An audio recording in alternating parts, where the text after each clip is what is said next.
कि एक सामाजिक व्यक्ति हूँ मैं, समाज में मेरी अपनी इज्जत है, ठीक है। जैसे मैंने बताया, मैं पैनल एडवाइज़र हूँ national commission for minorities government of India में।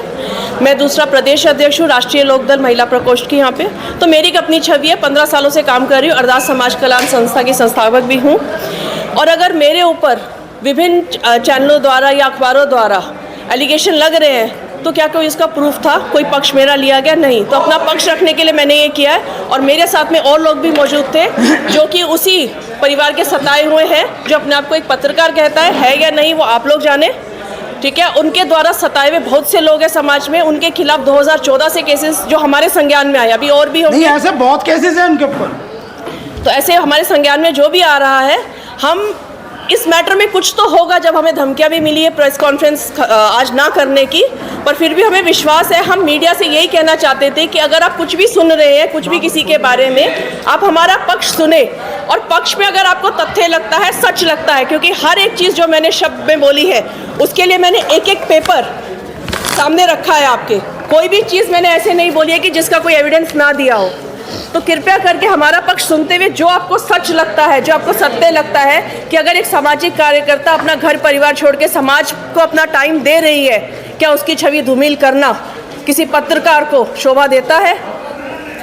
ऐसे कितने लोग होंगे जो वहाँ से पलायन करके गए और जिनको जिस तरह से डराया धमकाया गया? देखिए, 2014 में जो थे वो एक वरिष्ठ नागरिक थे, वो इस दुनिया में नहीं है।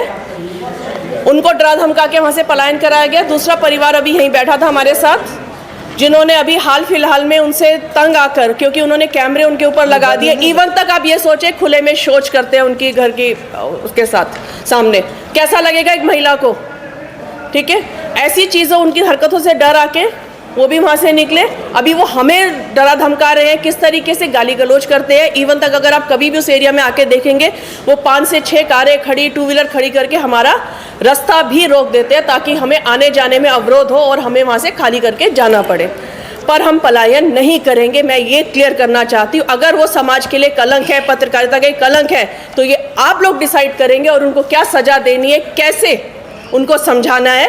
क्योंकि सिर्फ अकेली मैं नहीं, मैंने कहा था एक सामाजिक मुद्दा, क्योंकि मेरे साथ उनके सताए हुए और लोग भी हैं। मैंने 3 केस और यहाँ पे डिस्कस करे हैं, जिन 3 केसों में कम से कम 5-6 लोग और इन्वॉल्व हैं।